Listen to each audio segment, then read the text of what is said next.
I can notice, and it is obvious that you are proudly saying that Binance is the largest and the most powerful brand when it comes to crypto and blockchain as well. So what is the biggest lesson that you learned being part of this brand? Yeah, look, where we sit at the moment, we're still only at 8% global adoption.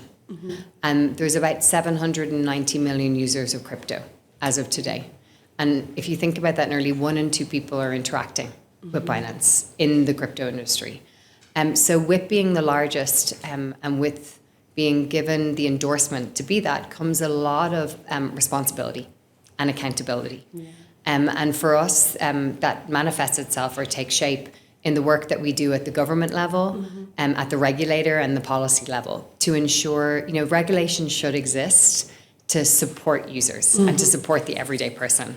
I think you and I both know that doesn't always happen everywhere. So I think in this industry, more so than other industries, whether it be traditional finance or healthcare, we play that role of acting as the navigator and the educator, not just for the everyday person, but for those policymakers, so that we are fighting on behalf of our community and our users. And I mean fighting in the most positive way. I mean more acting as that first line of defense. But based on that, what is the biggest misconception that people know about Binance and crypto? I think the biggest misconception, and look, I think this is an industry-wide issue, is that crypto is a scam. And I think the irony of it, and I have big debates at home, with my family about this, and they're coming around to my way of thinking now and understanding. If we look at traditional finance, I think it's still at 3.2% of funds that are passing through traditional industry is still associated to scams or to money laundering issues. That percentage is cut by almost 100 when you look at the blockchain.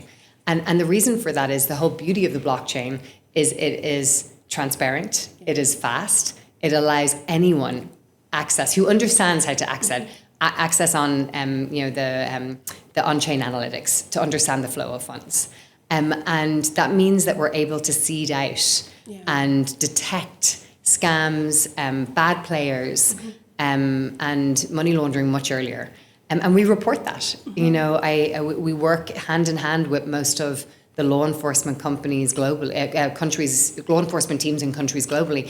And in fact, we have over, just to give you context on how important this is, we have about 300 people in marketing and comms globally and locally. Now, we have 180 markets, so that's spread thin, as you can imagine.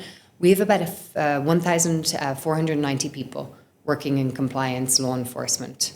And really what they're doing is working with law enforcement at a local level to ensure that, given the space is accelerating at such a pace, really helping them understand how they can keep their community and their citizens safe. And that's something, I think that's a first when you look at the private public sector and the opportunities there.